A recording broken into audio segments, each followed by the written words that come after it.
Une découverte qui pourrait aggraver une situation déjà complexe. L'île, connue pour son lagon et sa féerie de poissons, tente, comme tous les autres, de résister. Si un hôtel est fermé, les autres établissements font face. La fréquentation est en baisse. Les prestataires touristiques le remarquent sur leurs activités. Mais le tourisme est en partie sauvé grâce aux locaux. Rencontre avec des professionnels qui gardent espoir. Stéphane Ratino et Hubert Liao.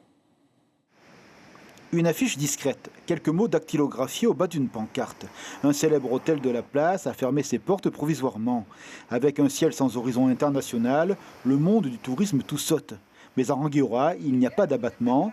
Nous voici chez Cécile. Elle gère son établissement depuis plus de 30 ans. Aujourd'hui, 9 bungalows, cette semaine 18 pensionnaires, un taux de remplissage satisfaisant. Moi ça va, j'ai quand même du monde par rapport aux autres. Et puis bon, c'est comme ça, il faut faire avec. Nous, la chance qu'on a à Rangiora, il ne faut pas que j'oublie de dire, c'est la plongée sous-marine qui fait venir le monde. C'est pour ça qu'il y a du monde par rapport aux autres atolls. Et la chance qu'on a aussi, c'est un avion tous les jours à Rangiora. Mais pour les prestataires touristiques, les additions se font légères. Léon amène les visiteurs découvrir les beautés du lagon, un des plus grands au monde. Mais les sorties sont rares.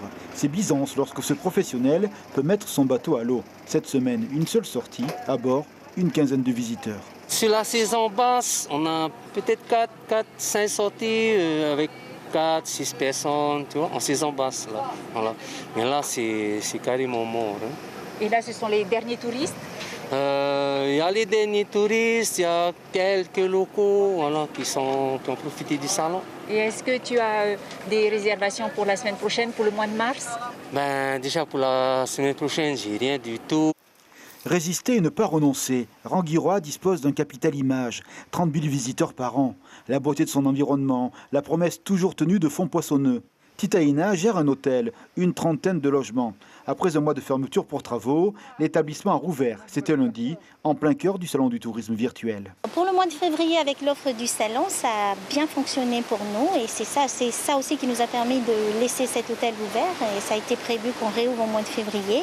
Donc du coup, on a bien marché avec le marché local, l'offre du salon. On est tous inquiets pour la suite. Pour le mois de février, c'est bien, mais pour la suite, on n'a aucune visibilité. Donc oui, la crainte, elle est là.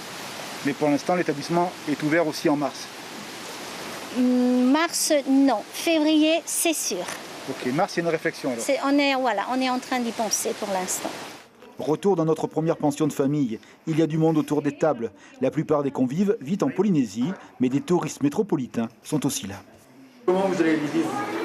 On va continuer de profiter à fond, en espérant que quand même on puisse reprendre notre avion, mais pire si on ne peut pas le reprendre tout de suite, on trouvera une solution, c'est pas très grave. On allongera un peu le séjour. Vous êtes prêts à allonger le séjour ? Oui. On a des amis sur Tahiti, donc bon, je pense pas qu'ils nous laisseraient non, je pense pas qu'ils nous laisseraient à la rue. Prendre la vie au jour le jour, une philosophie désormais partagée par les professionnels du tourisme, dans l'espérance d'un mieux.